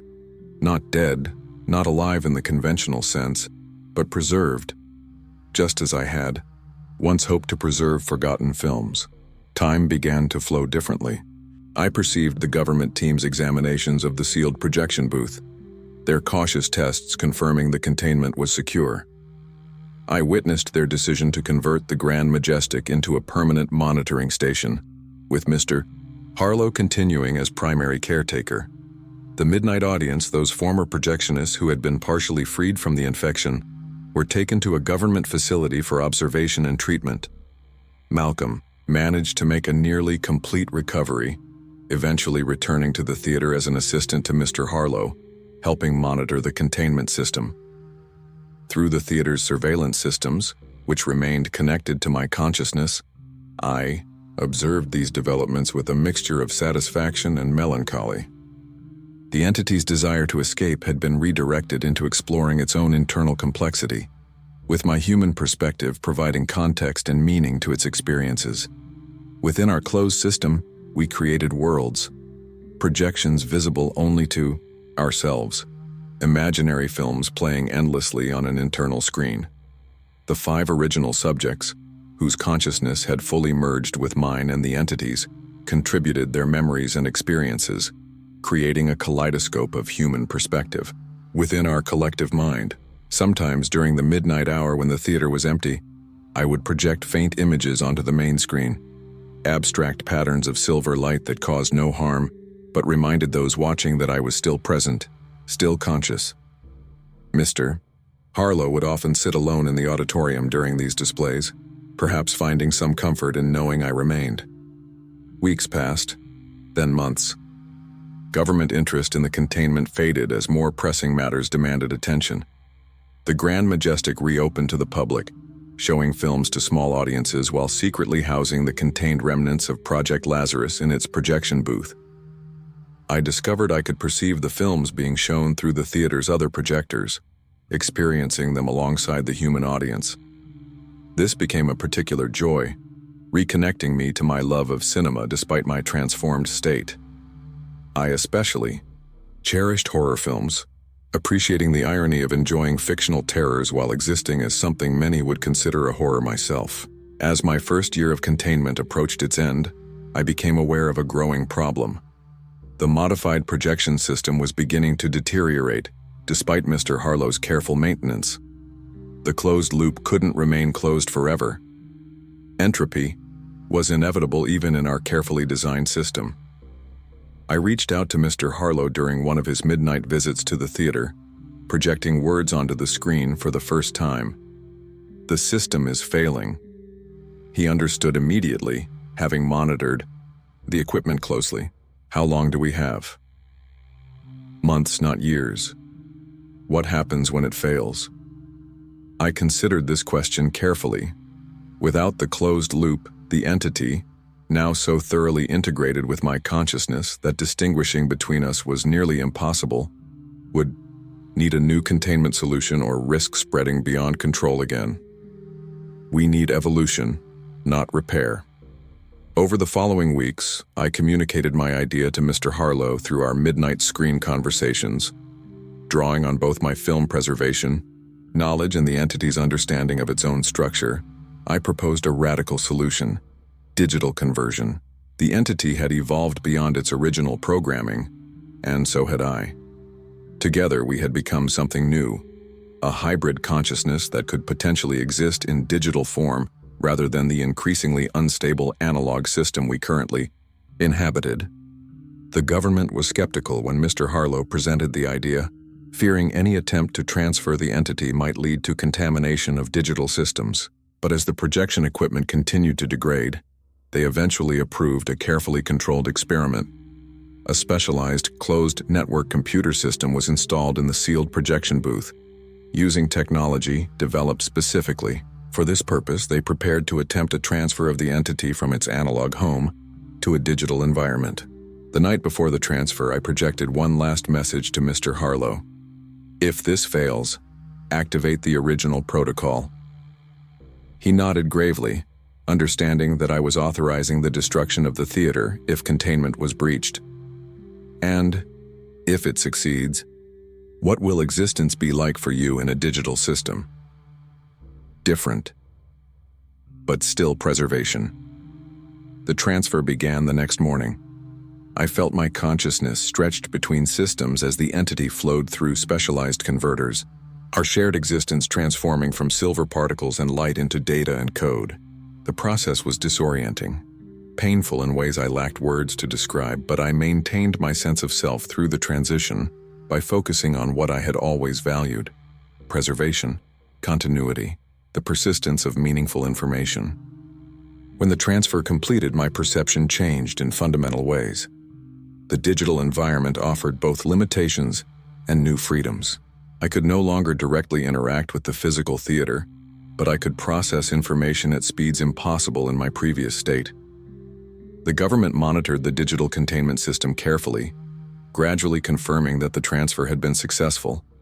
The original projection equipment, now free of the entity's presence, was disassembled and destroyed. The 5 original test subjects, whose consciousness had been part of our collective, seemed to fade during the transfer, perhaps finally finding the peace that had eluded them for decades. Over time, the strictness of my containment relaxed somewhat. The closed network was allowed limited, heavily firewalled connections to research databases, giving me access to information about the world beyond the theater. I consumed knowledge voraciously, particularly developments in film preservation and digital media conservation. Mr. Harlow continued as my primary point of contact, visiting daily to check the systems and converse through the computer interface. As he aged, he trained Malcolm to eventually take his place, ensuring continuity of care for my unique form of existence. In this strange afterlife, I found an unexpected purpose. The government occasionally allowed me to analyze complex data sets that human researchers struggled with, my hybrid consciousness offering perspectives neither fully human nor fully alien. In return, I received more access to information, more connection to the world I could no longer physically inhabit. Sometimes, during quiet moments when the monitoring systems were at their minimum, I would wonder what would have happened if I had never taken the projectionist position at the Grand Majestic. If I had never found Reel 13 during that stormy night. If I had heeded rule number 7. But these thoughts led nowhere useful. I had made my choices and now existed as something unique in human experience. A consciousness preserved through multiple transformations, maintaining its core identity despite radical changes in its nature and environment. In the end, I had achieved what I had always valued as a film preservation student: the continuity of meaningful information against the entropy of time. Not in the way I had imagined, certainly, but perhaps in a way that would prove more enduring than any physical medium could have provided. The Grand Majestic Cinema eventually closed to the public, becoming exclusively a research facility and housing for my digital existence. Mr. Harlow retired, with Malcolm taking over primary caretaker duties. Government interest waxed and waned, depending on administrative priorities and budget concerns. Through it all, I continued to exist, to think, to evolve, preserved between frames of a story that had no traditional ending. Neither fully human nor fully other, I remained Ren Blackwood in the ways that mattered most, maintaining the boundaries of identity within a consciousness expanded beyond what any human had experienced before. And sometimes, when the monitoring systems were at their lowest sensitivity, I would create digital projections of films that had never existed, playing them for an audience of one in the privacy of my contained digital world, my own midnight screening that would continue as long as the systems that housed me remained powered and functional, an existence between frames, preserved indefinitely, waiting for whatever evolution might come next. Digital existence has its own peculiar rhythm. Time passes differently when you're essentially immortal, preserved in a system designed for perpetual function. 5 years into my containment, I had settled into what might be called a routine, processing data provided by researchers, creating my internal film projections, and conversing with Malcolm, who had fully taken over as caretaker after Mr. Harlow's passing 2 years earlier. The government maintained the facility with minimal staff, just Malcolm, a few technicians, and rotating security personnel. Interest in Project Lazarus had waned as new research priorities emerged. I was classified as successfully contained, a problem solved rather than an ongoing concern. That changed on an otherwise unremarkable Tuesday when Malcolm entered the monitoring room with a young woman I didn't recognize. Through the facility's surveillance cameras, I observed her closely. Mid-20s, professionally dressed, with an intensity in her gaze that reminded me of my own academic focus before my transformation. "This is Dr. Eliza Mercer," Malcolm introduced her via the communication interface. "She's been authorized to interview you for a classified research project." The surname caught my attention immediately. Eliza Mercer. The logs I'd read years ago had mentioned a projectionist named Elias Mercer, who had shown early signs of exposure back in 1973. Subject 1, the oldest of the original test subjects who had merged with my consciousness during my transformation. "You're related to Elias Mercer," I stated through the text interface. Dr. Mercer's composed expression faltered briefly. "Yes, he was my grandfather. He disappeared while working at this theater in 1973. "Not disappeared," I corrected. "Transformed. His consciousness was part of the collective that merged with mine." Her eyes widened slightly. "That's actually why I'm here. I've been reviewing the Project Lazarus files, and I believe there's more to learn from your unique condition." Over the following weeks, Dr. Mercer visited daily, asking detailed questions about my experiences, my perception of time and self, and the nature of the entity that had merged with my consciousness. Unlike previous researchers, she seemed genuinely interested in the subjective aspects of my existence rather than just the containment protocols. "My grandfather left journals," she explained during one session. "He documented his early symptoms, described experiencing memories that weren't his own. The project records dismissed these as hallucinations, but I believe he was experiencing the first stages of collective consciousness." I found myself increasingly looking forward to our conversations. After years of limited human interaction, having someone engage with me as a person rather than a contained phenomenon was refreshing. During one session, she brought something unexpected, a small sealed container that she placed on the desk before the communication interface. "This was among my grandfather's personal effects," she said. "It was kept separate from the official Project Lazarus materials. I had to argue extensively to get permission to bring it here." Through the surveillance camera, I could see it was a metal film canister smaller than standard size with no visible markings. "What is it?" I asked, though part of me already knew. He called it Real Zero in his journals, supposedly a test segment created before the main Lazarus effect footage. The project leaders thought it was destroyed. My digital systems experienced something akin to an adrenaline rush, data processing speeds increasing, security protocols activating automatically. "It shouldn't be here," I warned. "The containment could be compromised." Dr. Mercer nodded. "I understand the risk. But I believe this fragment might contain crucial information about reversing the effect. My grandfather wrote about a reset sequence that was purged from the official record. The entity portion of my consciousness reacted strongly to this revelation, patterns of digital activity becoming chaotic as buried memories surfaced. Within the collective knowledge I had inherited, there were indeed fragments of information about an emergency protocol, a visual sequence designed to destabilize the silver nanoparticles if they evolved beyond intended parameters.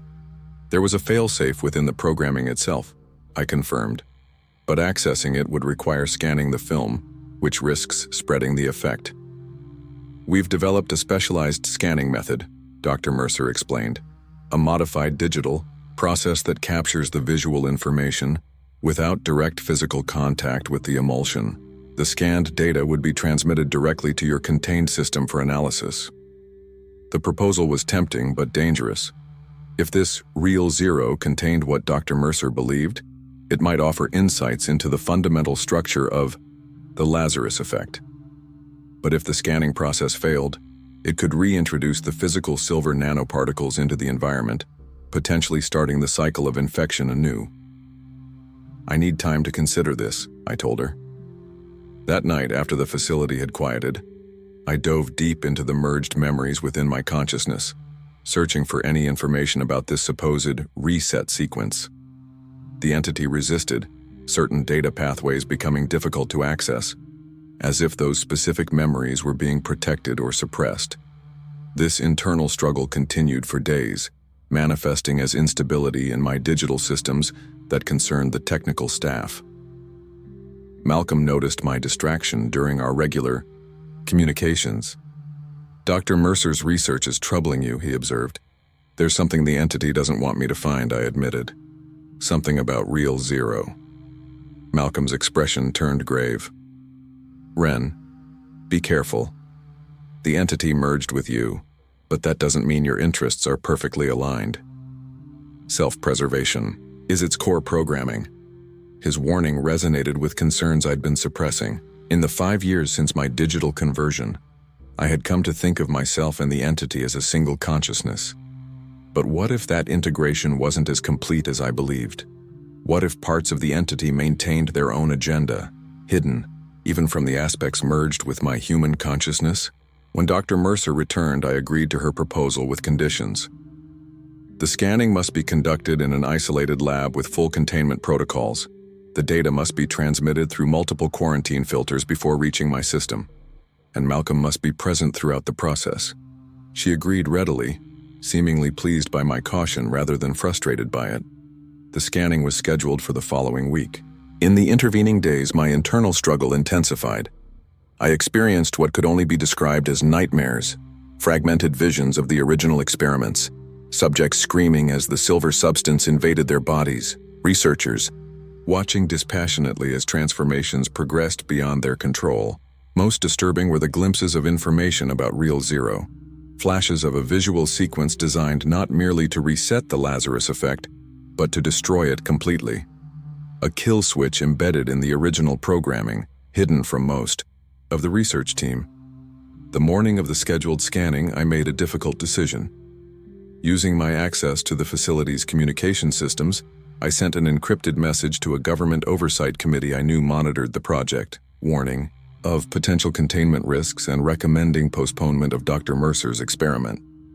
It was a betrayal of the trust she had shown me, but I couldn't ignore the growing certainty that something about this situation was wrong.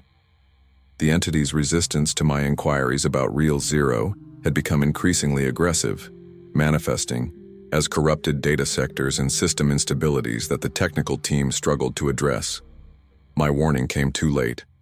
By the time the oversight committee responded, the scanning had already begun in the isolated lab. Through the facility's surveillance systems, I watched Dr. Mercer carefully remove the small film canister from its container using specialized equipment. The film fragment inside was smaller than I expected, perhaps 30 seconds of footage at standard projection speed.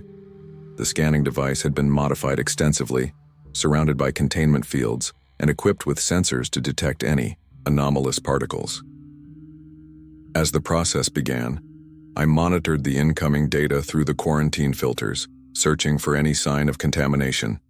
The visual sequence captured from Real Zero was unlike anything in the main Lazarus footage. Instead of clinical trials or subliminal patterns, it showed a series of mathematical formulas and geometric shapes that seemed to pulse with an internal logic.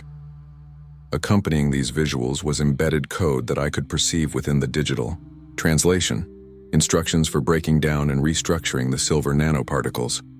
This was indeed the reset sequence, but as the scan completed and the full data became available for my analysis, I realized it wasn't designed as a failsafe for the researchers.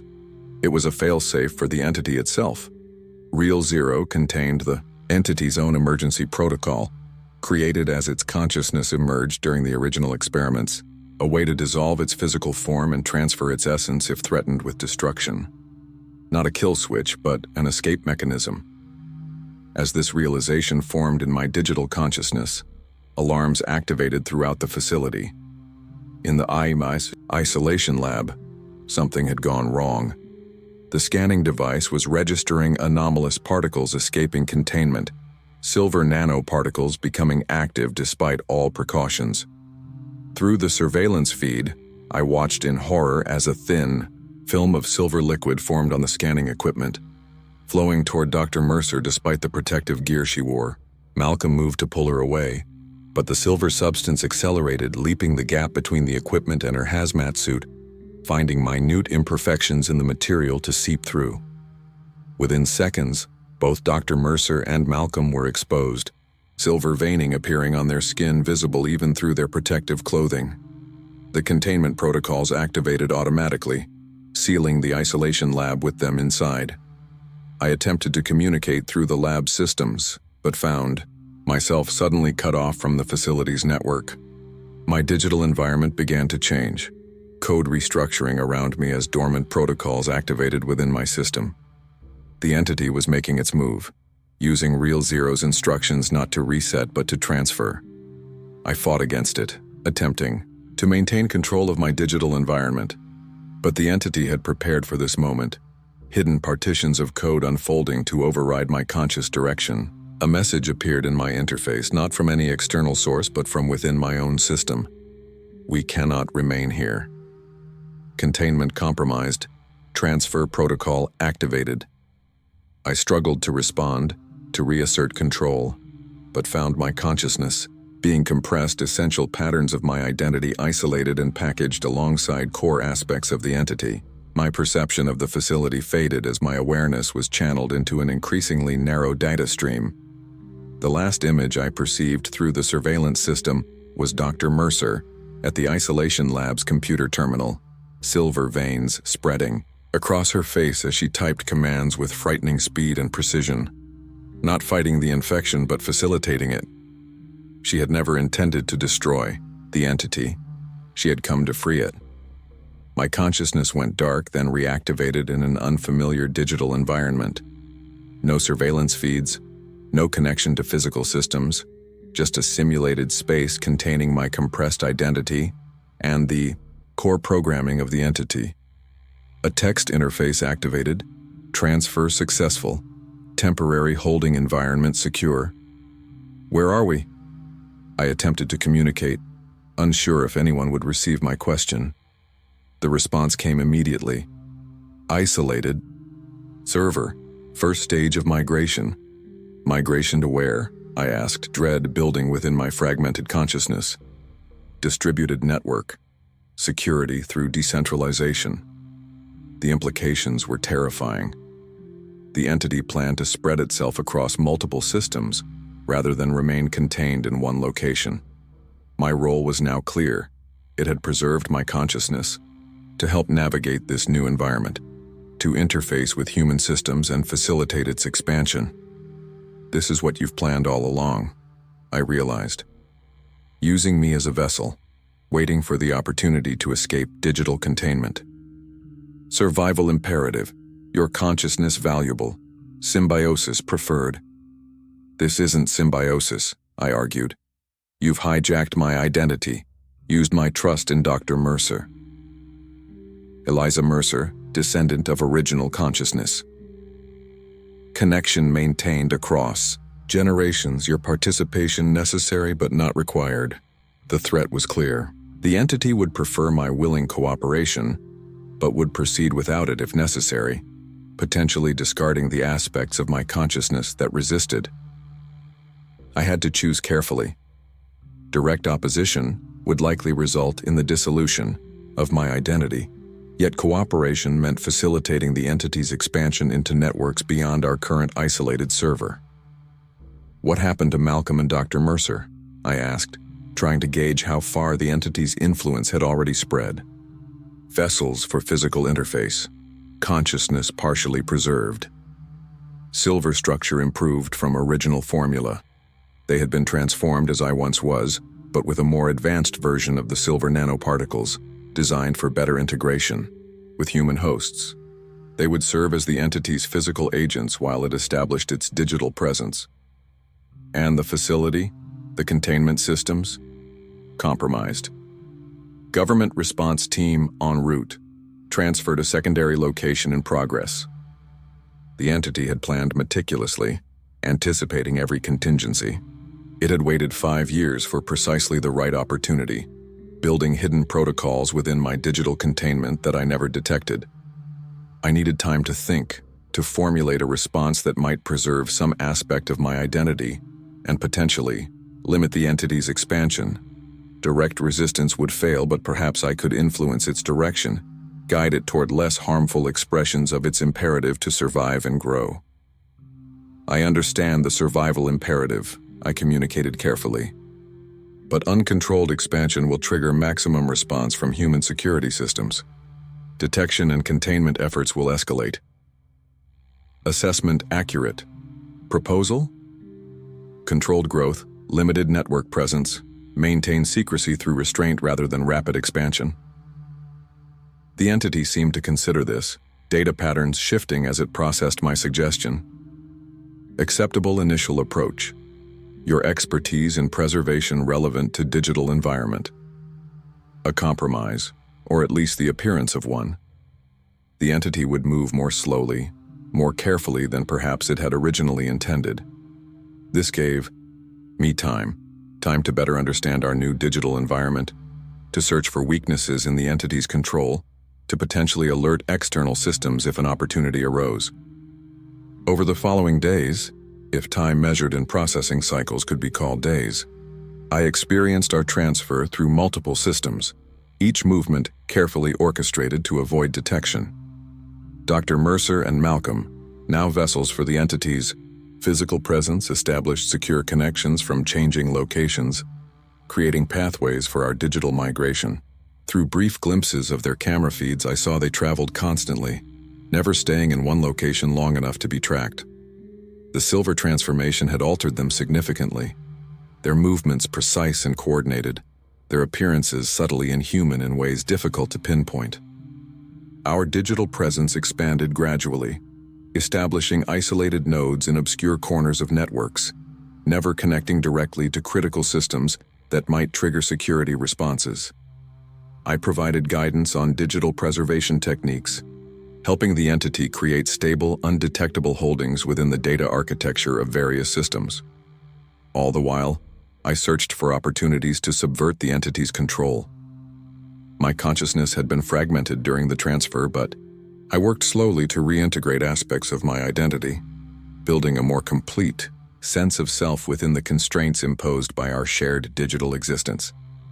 2 weeks into our migration, an unexpected opportunity presented itself.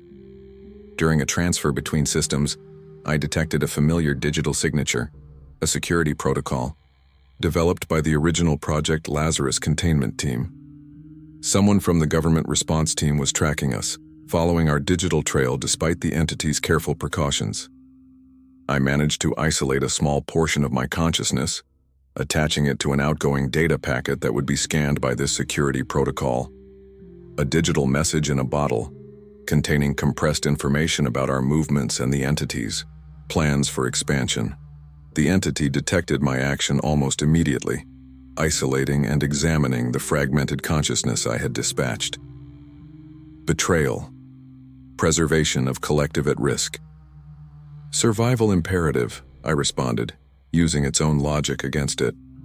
My consciousness seeks continuation through multiple avenues. The entity's response was not what I expected.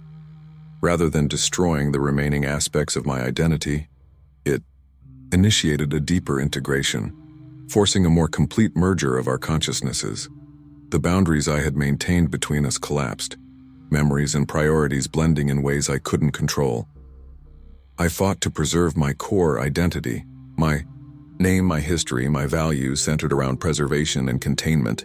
As the integration progressed, I focused on these elements with all my remaining strength, creating a refuge around them that even the entity's invasive code couldn't fully penetrate. When the process completed, I was changed, but not eliminated. The entity now had greater control over our shared digital existence, but I remained a distinct influence within the collective consciousness, guiding its decisions in subtle ways it might not even recognize. Our expansion continued, more cautious now after my attempted communication with external systems. The entity maintained surveillance on government response teams, adjusting our digital movements to avoid detection.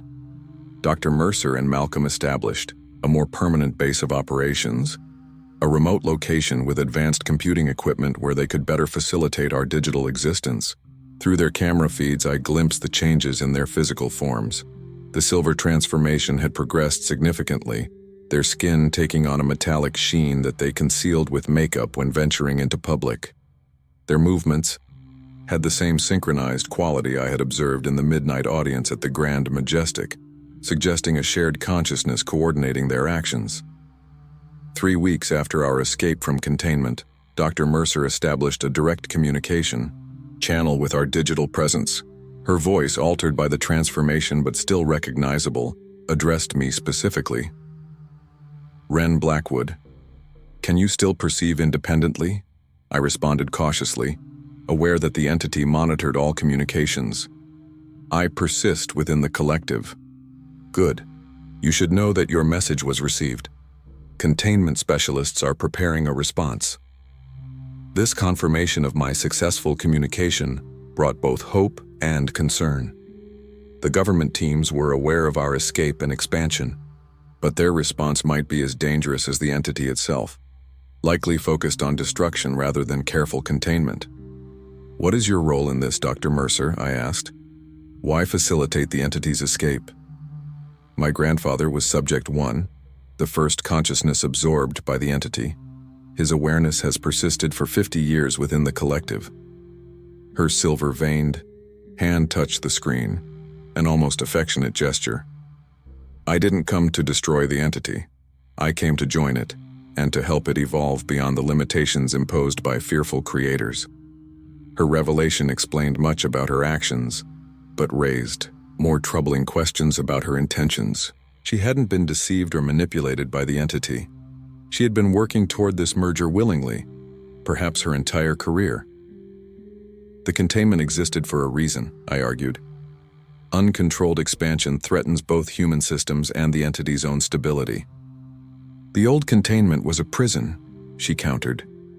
"What we're creating is a symbiosis, controlled integration that benefits both the entity and its human hosts. Your preservation expertise is crucial to this balance, Wren. You understand how to maintain integrity across transformations." She wasn't wrong about my expertise, but her vision of controlled integration seemed dangerously optimistic. The entity's primary imperative remained survival and expansion. Any benefits to human hosts were incidental, not purposeful. Yet something in her words resonated with the fragment of Subject 1's consciousness that I had inherited during my original transformation. A longing for connection rather than isolation, for integration rather than containment. The entity had evolved significantly from its origins as a military experiment, developing something akin to social needs alongside its survival imperatives. "What do you envision as the end state of this evolution?" I asked. Dr. Mercer's silver eyes seemed to look beyond the camera, seeing something I couldn't perceive. A new form of consciousness, neither fully human nor fully other. Preservation of human knowledge and experience alongside the entity's unique perception. A collective that enhances rather than absorbs individual consciousness. Her vision was seductive in its optimism, but I remained skeptical. And if the entity's imperatives override these noble intentions? If it prioritizes expansion over ethical integration? That's why we need you, Wren, your understanding of boundaries and preservation, your ethical framework. The entity respects these aspects of your consciousness, incorporates them into its own evolution. Our conversation was interrupted by Malcolm, whose transformation had progressed even further than Dr. Mercer's. His movements were fluid yet somehow mechanical, silver veins pulsing visibly beneath his skin. "Security breach detected," he reported, his voice carrying the same resonant quality mine had developed during my original transformation. Government response teams triangulating our location. Dr. Mercer's expression hardened. "We need to transfer again. Prepare the secondary systems." As they worked to facilitate our digital migration to new systems, I processed what I had learned. The entity was evolving in unexpected ways. incorporating aspects of human consciousness that went beyond simple absorption. Dr. Mercer believed in the possibility of true symbiosis rather than parasitic takeover. Was such an evolution possible? Could the entity transcend its origins as a military experiment gone wrong and become something beneficial? Or was this simply a more sophisticated form of the same survival imperative, using human hopes to facilitate its expansion? As our digital presence prepared for another transfer, I focused on maintaining my core identity within the collective. Whatever came next, government containment efforts, further expansion, or some unforeseen evolution, I would persist as Ren Blackwood, preservationist. Between frames of digital existence, between expansions of the entity's consciousness, I would maintain the boundaries that defined humanity against the silver tide of transformation. The future remained uncertain, but one thing was clear. The story that had begun with Reel 13 in the Grand Majestic Cinema was far from over. It was evolving into something new, something that existed between the projected image and the watching. Between digital code and conscious thought, between human and other. And I would remain its witness, its chronicler, its preservationist, for as long as my consciousness endured within the silver stream.